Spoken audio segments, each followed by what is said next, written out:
vai morrer pra lá, infeliz. Ya chicos, corto un poquito de paciencia, no puedo hablar mucho, así que cállense suficiente. Vamos a hablar esta tarde de la restricción de crecimiento intrauterino. ¿Han escuchado alguna vez algún docente decir este bebé está restringido en su crecimiento? No. ¿Sí? ¿No? Bien. Resulta que en todos los países ya existen tablas específicas de crecimiento o de la media de los bebés o el promedio de la talla y peso de los bebés. Y es que así se han hecho varias tablitas que lo que hacen es evaluar el percentil. Ustedes han debido escuchar ya en estadística los percentiles, ¿no? Quiere decir que de 100, 10 están en un número específico y el 50% de esa mayoría estaría considerado dentro de la normalidad. Entonces, la restricción de crecimiento se va a definir como la condición en la que el feto posee una estimación del peso menor al percentil 10 para esa edad. Y les voy a mostrar una tablita más adelante para que entiendan a qué es lo que me refiero.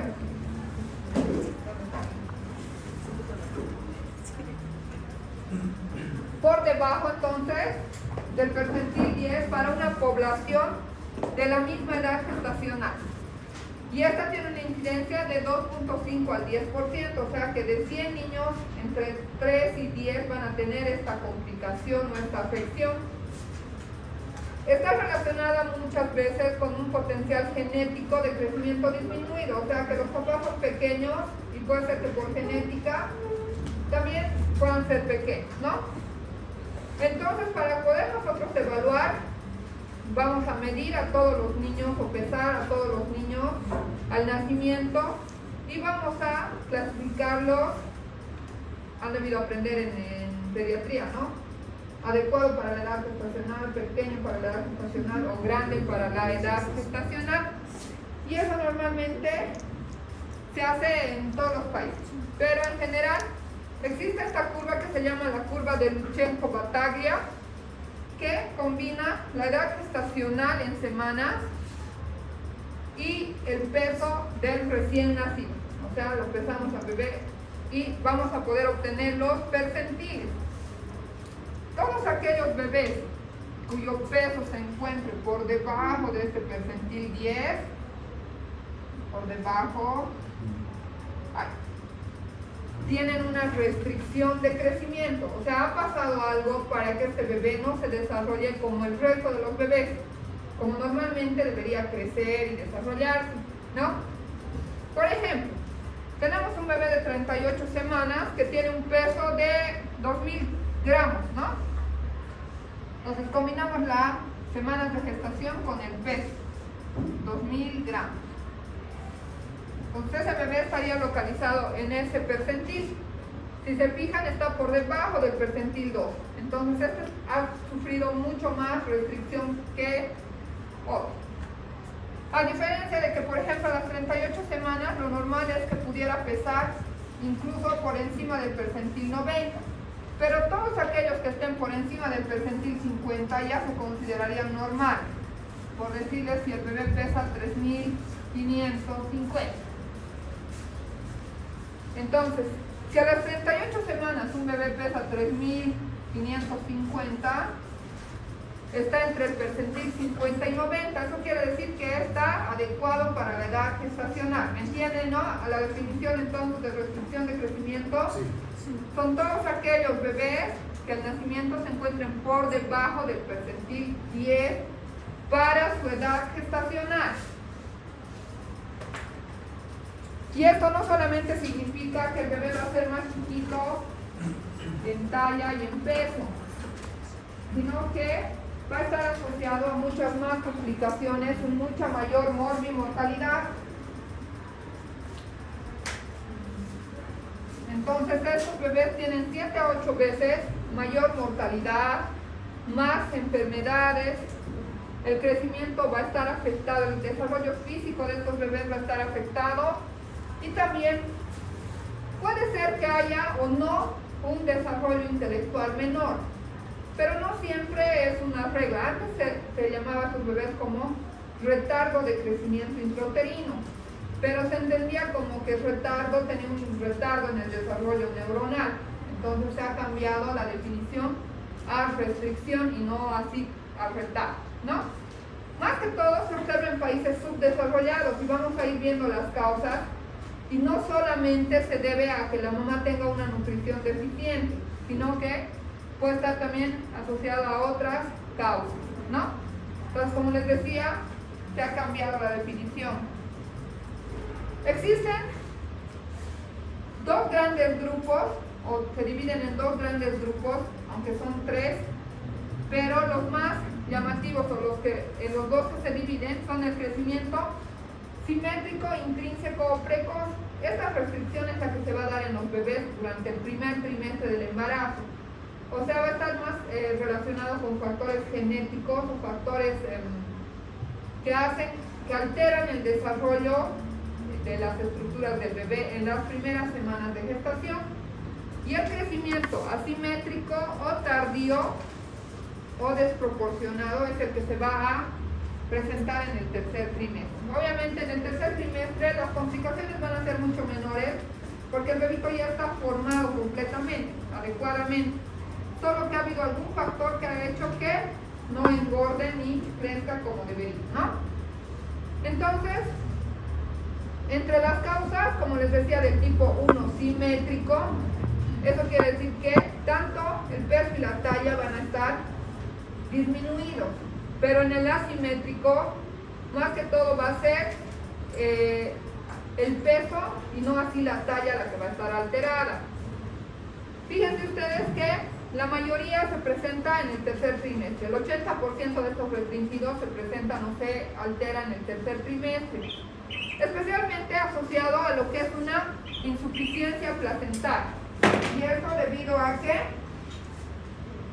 la placenta, que es la que nutre al bebé, puede estar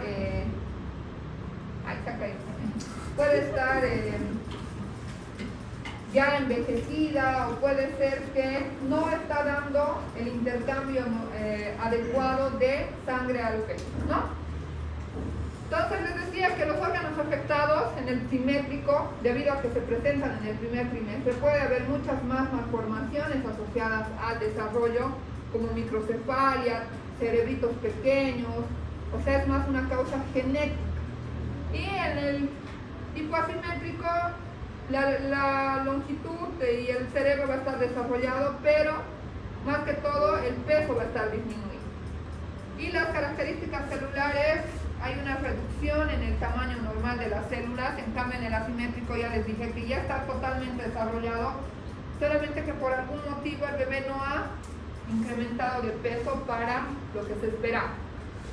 Entonces, solo son unas características que tampoco es que se las tengan que aprender de memoria, pero lo más importante es saber que en el tipo 1 simétrico va a haber más malformaciones en el feto, e incluso algunos llegan a morir y no llegan al nacimiento, ¿no?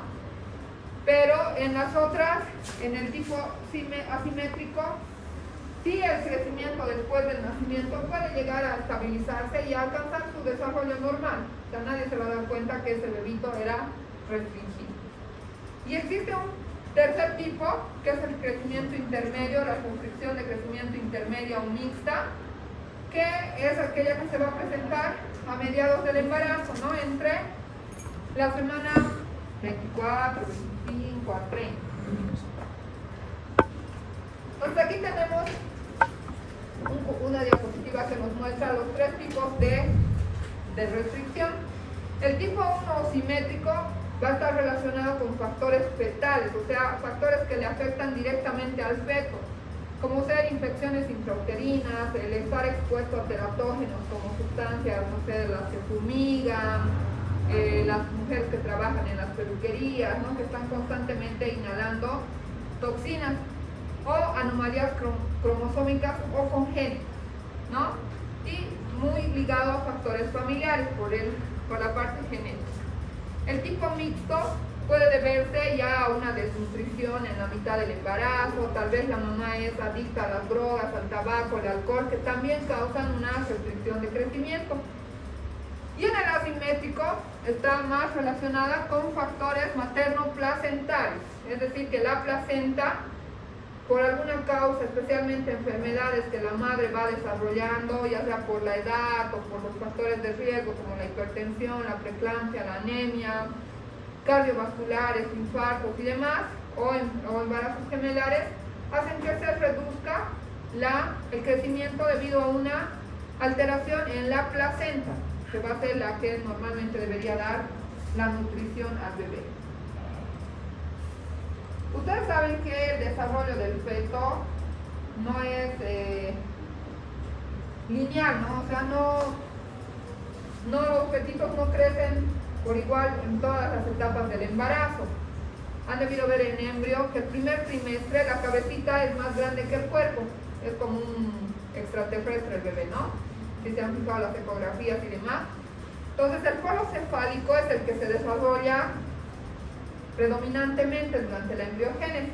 Ya en el segundo trimestre el crecimiento de las células empieza a desarrollarse todos los órganos, es por eso que hacemos una ecografía morfológica entre la semana 20 a 24, en donde ya vamos a poder ver todas las estructuras bien formadas. Y en el tercer trimestre, ya nada más el bebé bien formadito empieza a engordar, ¿no? A ganar peso y crece en longitud. Entonces depende de eso, del momento en el que va a haber la alteración o la patología que va a ser causante de la restricción, para poder restringir de una u otra manera. Entonces el crecimiento del feto depende de la interacción de varios factores, ¿no? No solamente depende de lo que la mamá vaya a comer, también va a depender de los factores relacionados con la placenta, la nutrición, si la placenta está calcificada, si la placenta tiene alguna patología propia de la placenta, o factores fetales como el factor genético o el factor hormonal, ¿no?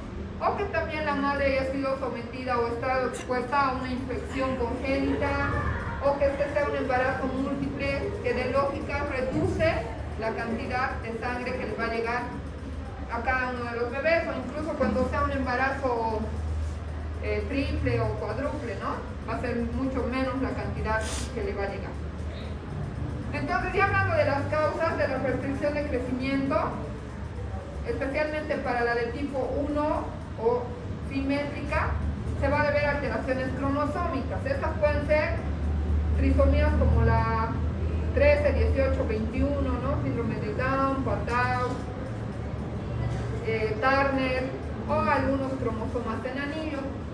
Estas patologías van a dar trastornos genéticos que pueden alterar el desarrollo o la formación normal de alguno de las estructuras o de los sistemas. No va a haber, por ejemplo, miren acá el desarrollo de la cabeza, de las extremidades, van a ser bebés chiquitos con malformación. Dentro de las alteraciones hormonales que afectan al feto, tenemos, por ejemplo, aquellas relacionadas con la insulina, que se va a dar especialmente en mujeres o madres que tengan diabetes, ¿no? O la somatotrofina o los glucocorticoides, que hacen con enfermedades como el lupus, enfermedades como la diabetes, hacen que también el bebé tenga menor cantidad de sangre que le llega desde la mamá. Las causas infecciosas se pueden dar en ambos tipos de restricción, pero va a afectar más cuando se encuentren las primeras semanas de desarrollo. Por eso es importante que cuando vienen las pacientes al control prenatal, nosotros les solicitamos todas las serologías de las infecciones, de las más frecuentes, ¿no? Toxoplasmosis, sífilis, hepatitis, podemos pedir herpes, rubiola, o si la mamá ha sido inmunizada o no. Entonces cualquier tipo de infecciones pueden afectar el crecimiento y el desarrollo del feto. Los fármacos como la talidomida, las tetraciclinas, el metrotexato, que están prohibidos en el embarazo, Pero hay mujeres que, por ejemplo, no se dan cuenta que están embarazadas y reciben este tipo de medicamentos.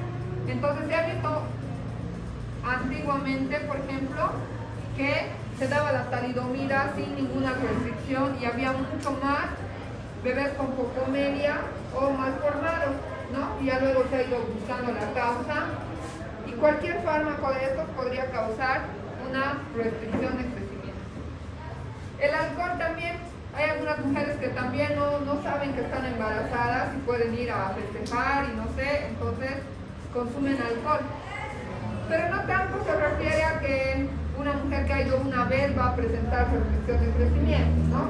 Sino aquellas que tienen adicción y ese retraso de crecimiento no es muy marcado, o sea, no es tan evidente ver a un bebé y saber que este bebé ha sido expuesto al alcohol materno.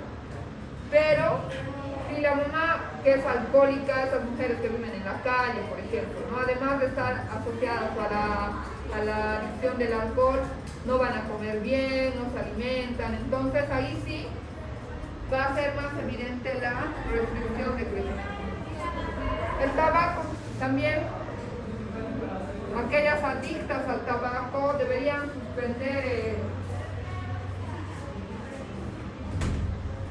suspender, pero no siempre es posible, ¿no? Entonces se ha visto que a dosis entre 1 al 15 de cigarrillos al día produce una reducción media del peso de unos 100 gramos semanales. Y a dosis mayores obviamente va a haber mayor restricción de crecimiento.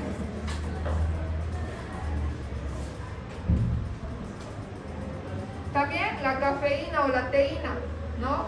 El té o el café puede ser causa de restricción, por eso es que nosotros recomendamos que se disminuya y de preferencia se elimine de la dieta este tipo de sustancias.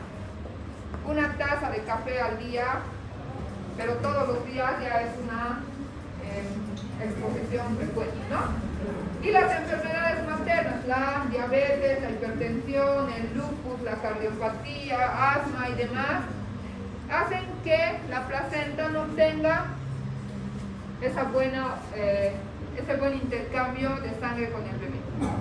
También puede estar relacionada la restricción con las hemorragias de la segunda mitad, la placenta previa, cuando llevamos embarazo gemelar vamos a ver lo que se llama transfusión fetofetal, especialmente cuando los bebés comparten una sola placenta y una sola cavidad. Entonces hay una restricción porque uno de los bebés se consume toda la sangre y el otro es como el receptor y el otro es el donante, ¿no? Hay una transfusión entre uno y el otro.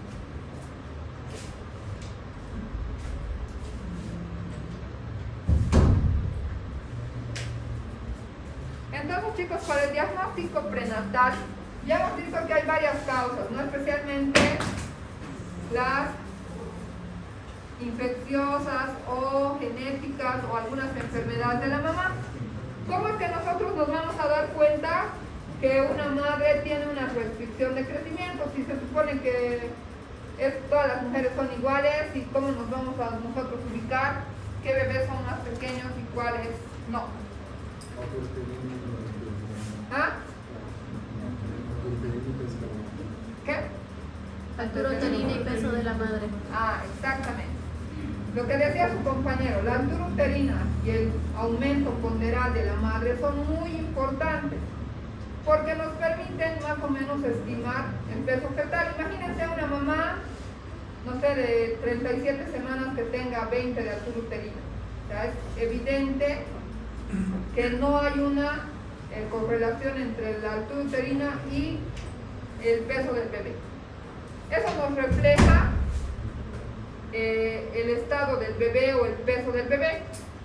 Durante el control prenatal ustedes van a hacer una anamnesis donde le van a preguntar primero a la paciente si tiene alguna enfermedad, cuántos hijos tiene, qué edad, si tiene factores genéticos, ¿no? Si en su familia han habido malformaciones o ya han habido algunas patologías, si tiene alguna, no sé, hipertensión, si le ha dado en su anterior embarazo una preeclampsia.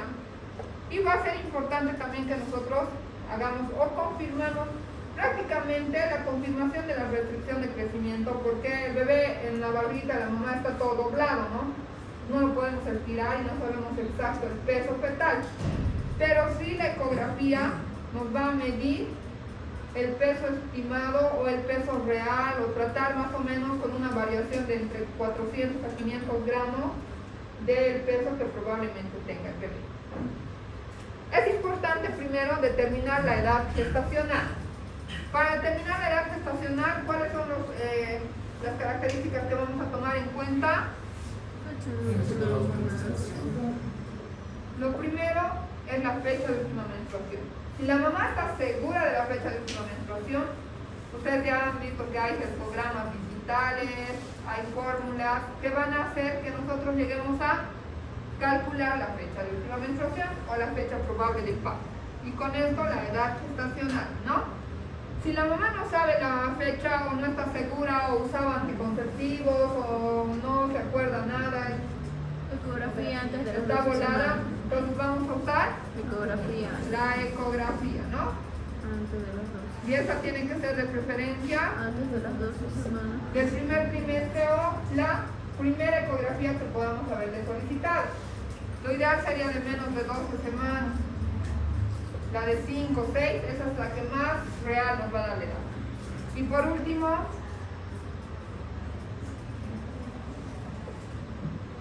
la altura uterina, ¿no? Tenemos la fecha, la ecografía. Si no tenemos ninguna de las dos, vamos a utilizar la clínica. Para nosotros poder calcular la edad gestacional de acuerdo a la altura, ¿se acuerdan cómo es?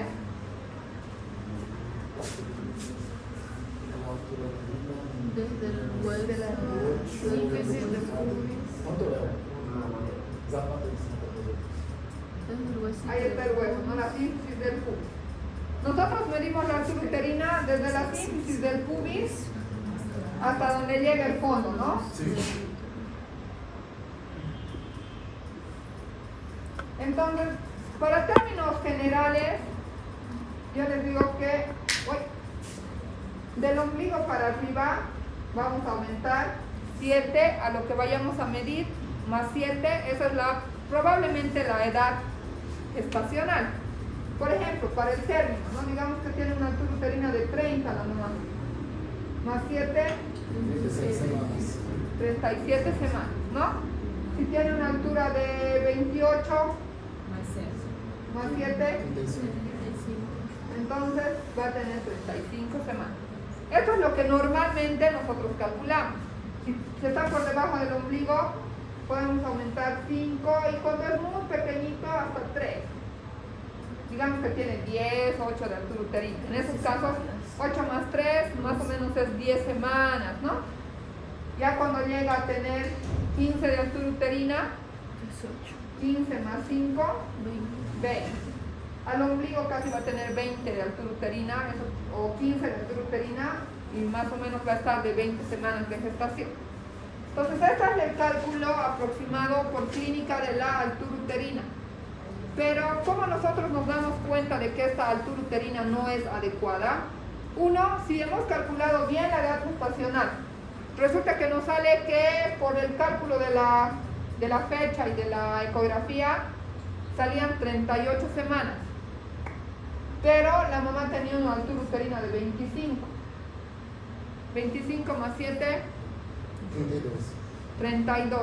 Pero por la ecografía y la fecha, la mamá jura que está bien, resultaba que tenía 38. Entonces ahí nosotros ya vamos a ponernos a pensar de que está pasando algo, ¿no? ¿Por qué la altura uterina no está yendo acorde a la edad gestacional que normalmente se espera?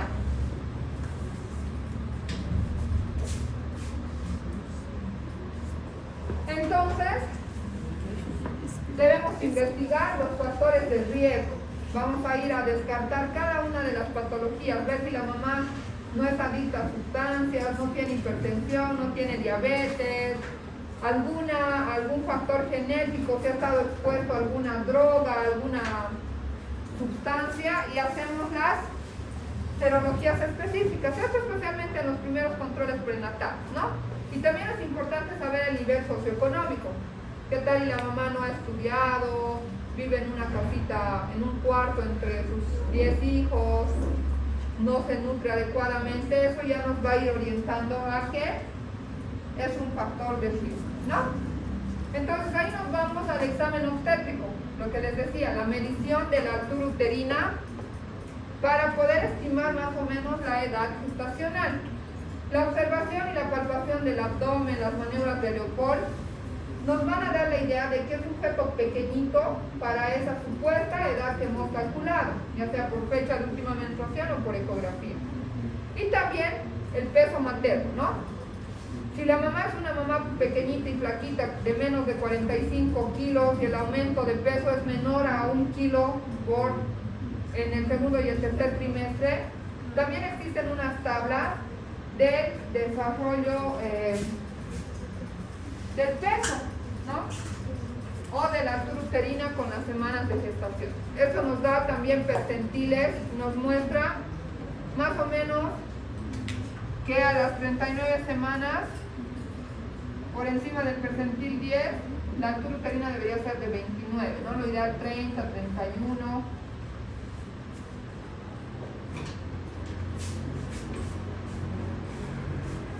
Y también vamos a ir a descartar patologías maternas con los laboratorios o la toma de presión arterial. Entonces la altura uterina menos de 4 centímetros de lo esperado para la edad gestacional según PUNO o según ecografía ya nos da una idea de que existe una restricción de crecimiento intrauterino, ¿no? Igual si vamos haciendo este control, ¿se han fijado ustedes que en las tablas o en los cartones prenatales existen estas tablas de aumento de peso y de altura uterina, ¿no? Entonces sería bueno que lo vayamos marcando para poder determinar si existe o no restricción. Una vez que el bebé ha nacido, ahí sí vamos a poder verificar y confirmar nuestro diagnóstico.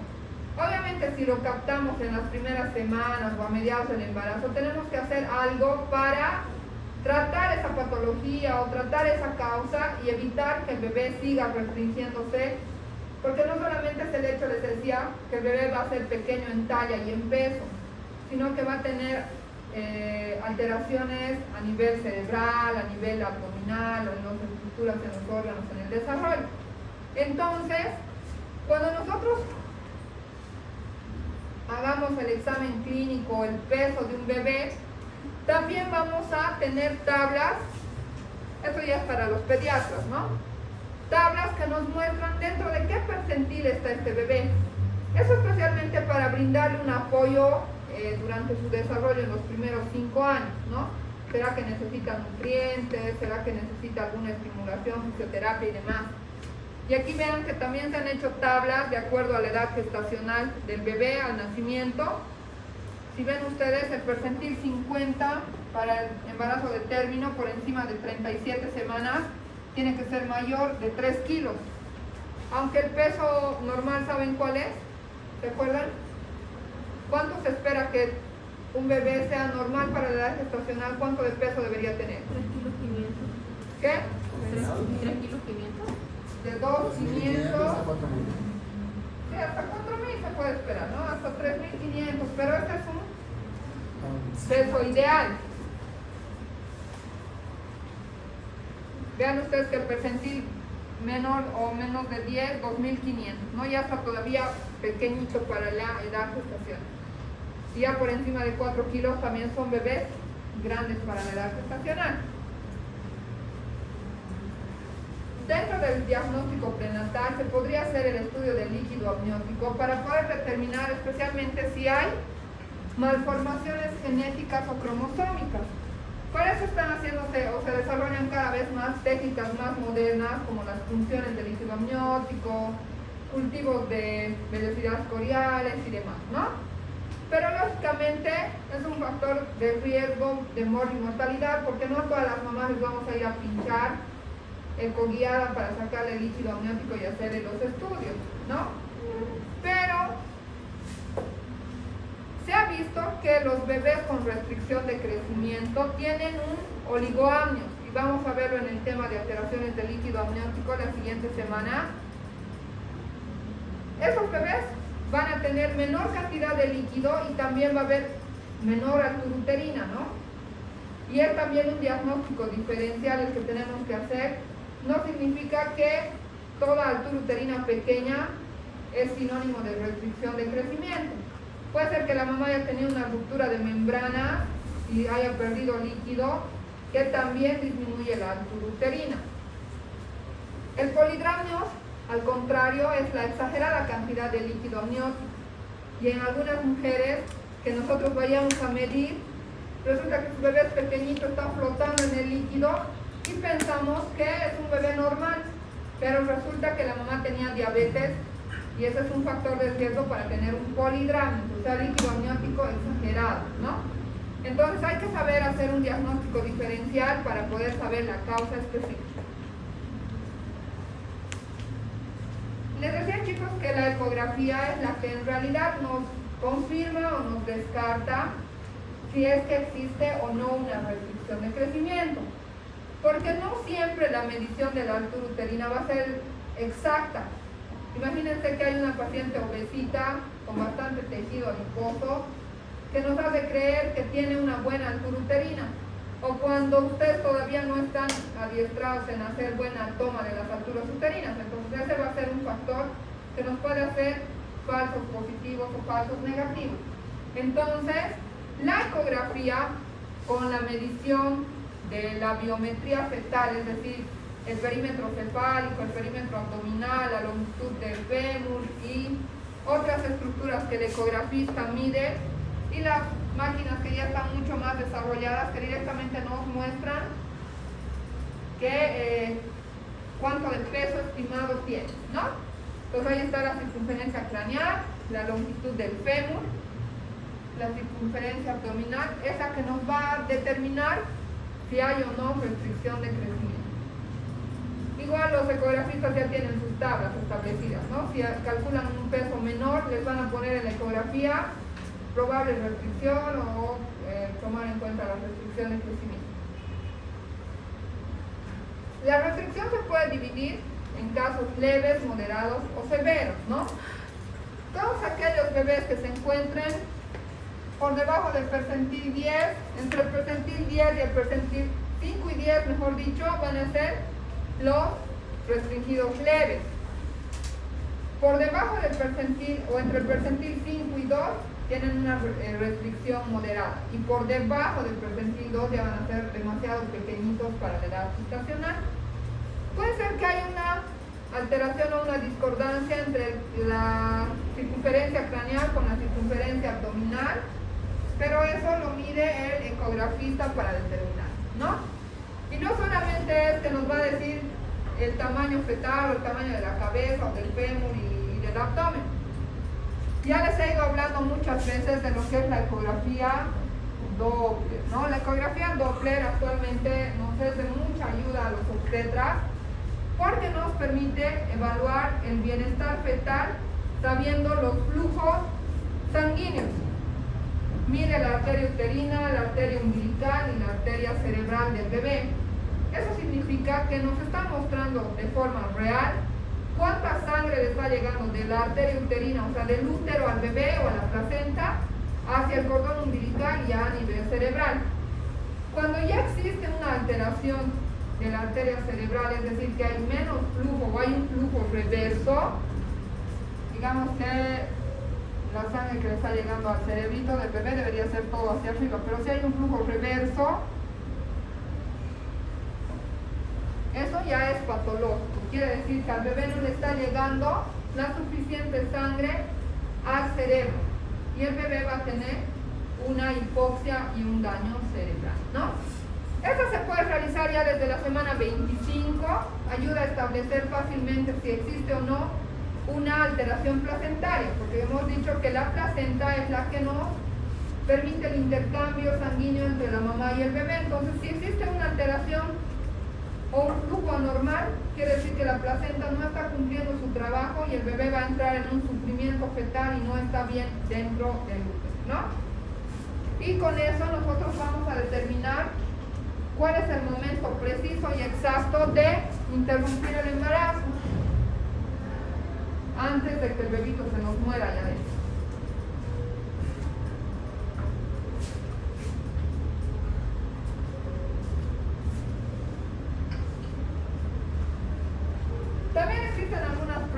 laboratorio que nos permiten suponer o confirmar el diagnóstico, como el estriol en plasma materno, el aumento de la alfa-fetoproteína o la disminución de la glucosa, insulina y péptido C, que no siempre lo hacemos, ¿no? Pero que existen pruebas de laboratorio en saliva, en sangre, para poder ver si existe quizás alguna alteración en el desarrollo del peso. Bien, entonces ya hemos visto las causas, ya hemos visto cómo vamos a hacer el diagnóstico con la altura uterina, la valoración, ¿no?, de los factores, con la ecografía. No solamente es que nosotros sepamos que ese bebé tiene restricción, sino que tenemos que hacer un manejo, un tratamiento para ayudar a ese bebé a que desarrolle bien. Y para eso tenemos que utilizar medidas específicas para el tratamiento etiológico. Es decir, que el tratamiento va a depender de la causa que esté causando la restricción, ¿no? Si es que hemos visto que es el uso de medicamentos o drogas, le pediremos a la mamá que deje de consumir esos medicamentos y que deje de usar esas drogas, ¿no? Suspensión de hábitos tóxicos. Si es la hipertensión o es una diabetes o alguna otra patología materna, le daremos los medicamentos para el tratamiento específico de esa patología. También, por eso es importante los suplementos nutricionales. Le vamos a dar suplementos ahora que existen y que vienen vitaminas, minerales, ácidos y demás esenciales o aceites esenciales. Y también es importante que no asustemos a la mamá. Imagínense que les digan, su bebé tiene restricción de crecimiento. Entonces eso hace que se estrese más y el estrés puede estimular incluso a las contracciones, ¿no? Una de las medidas específicas para el tratamiento es el reposo en cama y el aumento del flujo sanguíneo periférico. Ponemos a la mamá en decúbito lateral izquierdo, igual que en varias de las patologías que vamos a ver de aquí en adelante, para mejorar el flujo, porque si ustedes se acuerdan de anatomía, la aorta y los grandes vasos estarían por detrás del abdomen, ¿no?, o del útero. Así que si la mamá está en decúbito dorsal, comprime estos grandes vasos y hace que disminuya el flujo placental. Entonces lo que le vamos a pedir es que se ponga en decúbito lateral izquierdo para mejorar la circulación periférica. Y esto de alguna manera mejora el crecimiento fetal. Obviamente no es el tratamiento ideal y lo único que vayamos a hacer, ¿no? También es importante que la paciente acuda a sus controles prenatales para determinar estos factores de riesgo o hacer el seguimiento de la altura uterina y darnos cuenta de que sí está existiendo una restricción de crecimiento. En estos bebés o en estas pacientes que tienen sospecha de la restricción, debemos hacer ecografía cada semana o cada 2 semanas y también establecer esas tablas de crecimiento que habíamos visto de acuerdo a la edad gestacional, el peso materno, la altura uterina. Porque vean, en esta imagen, esos son 2 bebés de la misma edad gestacional. Un bebé que nació con un peso normal de 38 semanas y un bebé restringido de 38 semanas. Entonces, existen realmente restricciones severas en las que el bebé va a tener un daño hipóxico cerebral, distrés respiratorio, porque no tiene los elementos necesarios para sobrevivir, ¿no? También lo que vamos a hacer es la valoración del estado fetal. Tenemos que saber si el feto dentro de la mamá con esos factores de riesgo o esas probables patologías está sufriendo un estrés o está sufriendo un sufrimiento, ¿no? Sufriendo un sufrimiento, tiene un sufrimiento fetal.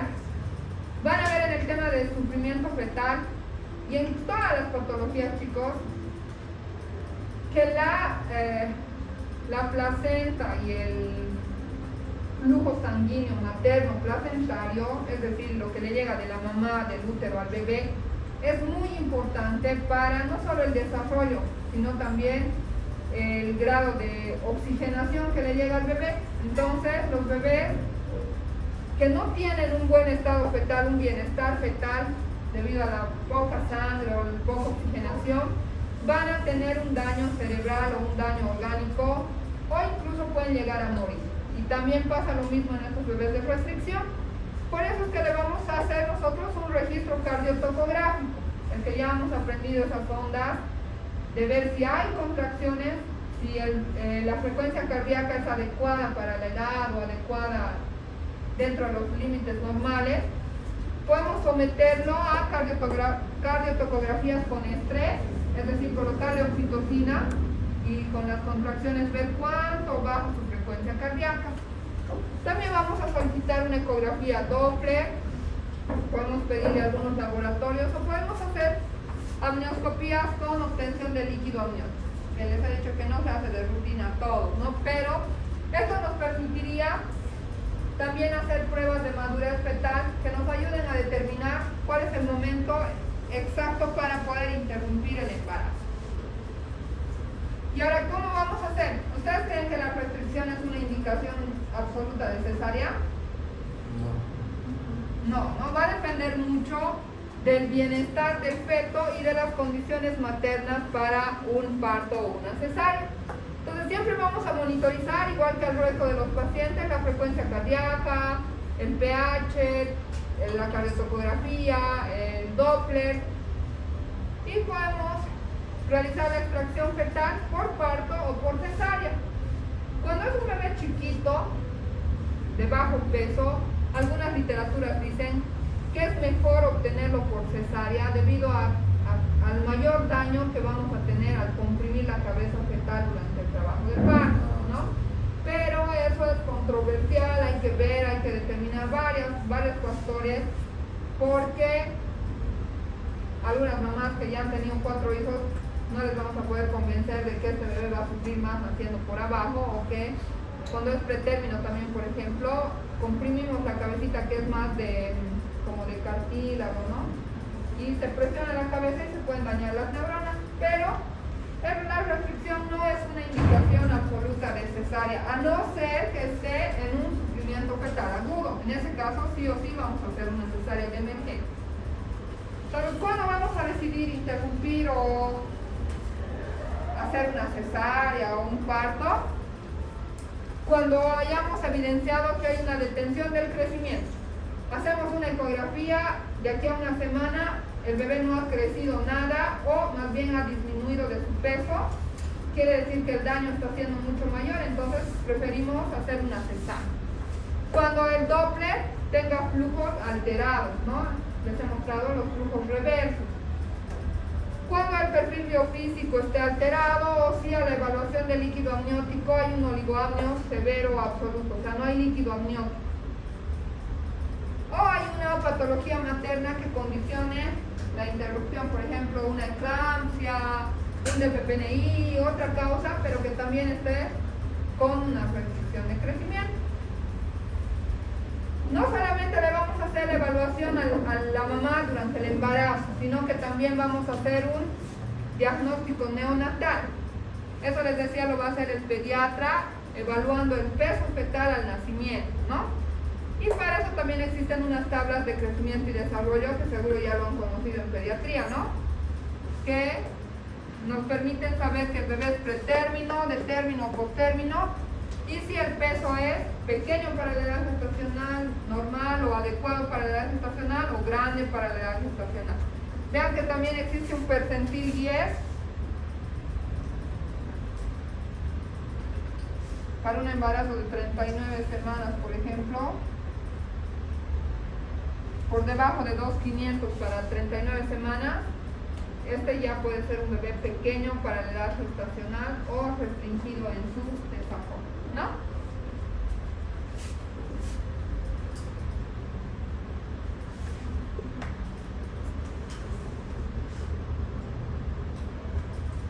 Entonces, a estos bebés que nacen o que aparentemente han tenido restricción de crecimiento, los que son del tipo simétrico, es decir, aquellos que han estado afectados en el primer trimestre, estos van a ser bebés pequeños, sin signos de desnutrición ni deshidratación.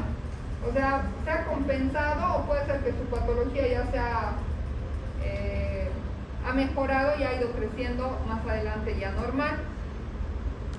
Especialmente si ha habido una infección en la que hemos hecho tratamiento, le hemos dado los antibióticos, murió la bacteria o el virus y el bebé ha seguido creciendo, ¿no? siempre y cuando no haya sido algo que le cause calcificaciones cerebrales, no sé, retinopatías, algo realmente grave.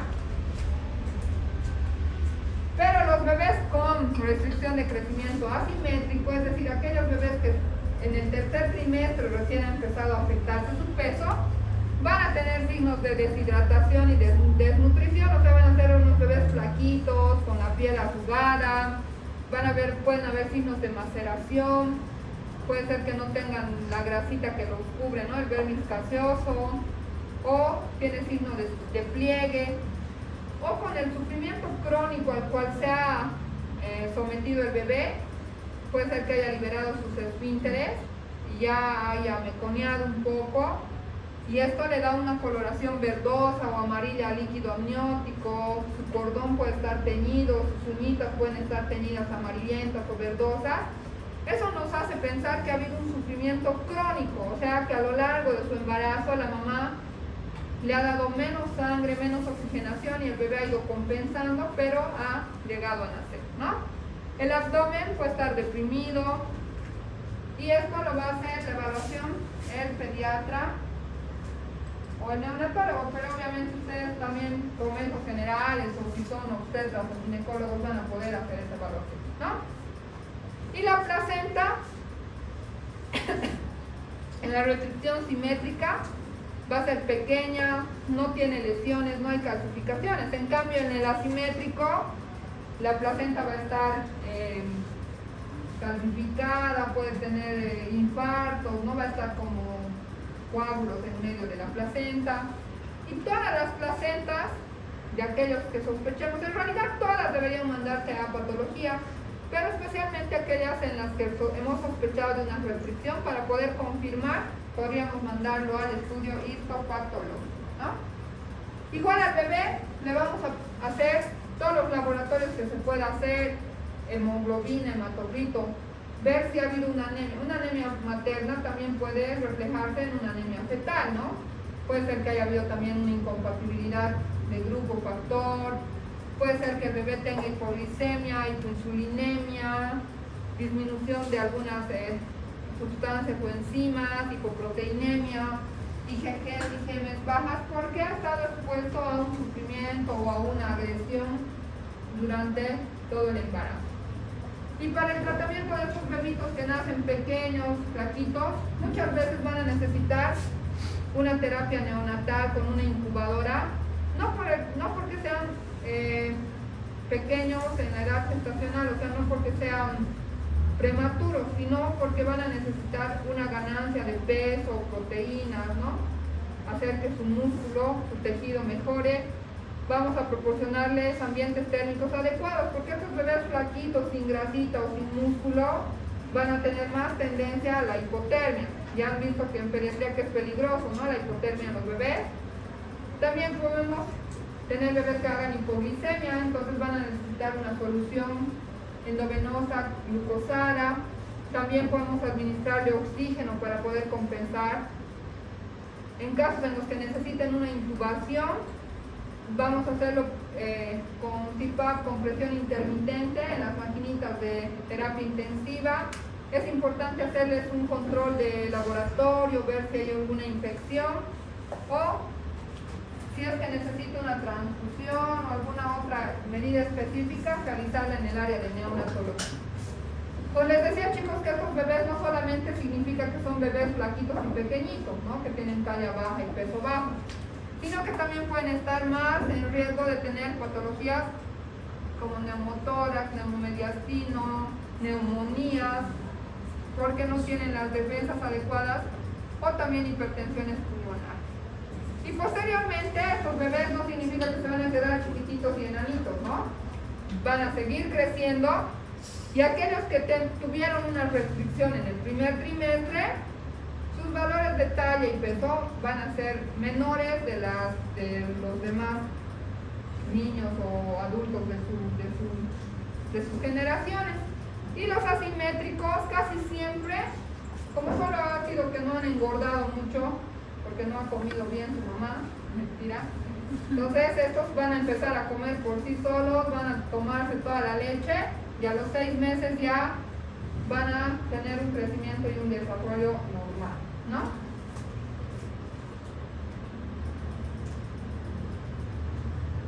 Y también los bebés o estos neonatos pueden tener más grados de asfixia, aspiración meconial, hipocalcemias, hipoglicemias, infecciones neonatales por el déficit nutricional. ¿Tienen alguna duda, consulta, pregunta?